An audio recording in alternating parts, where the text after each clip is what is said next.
Did you know a carpenter once walked away from a $2 million contract to save hundreds of lives?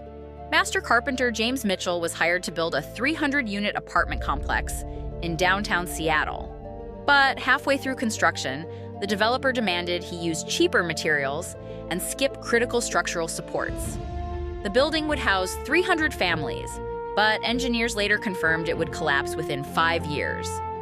Mitchell faced an impossible choice: complete the project and collect his payment, or halt everything and report the violations. He chose integrity over money.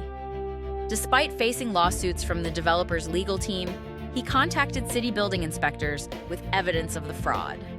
His testimony led to the developer's arrest and exposed similar violations in 6 other projects.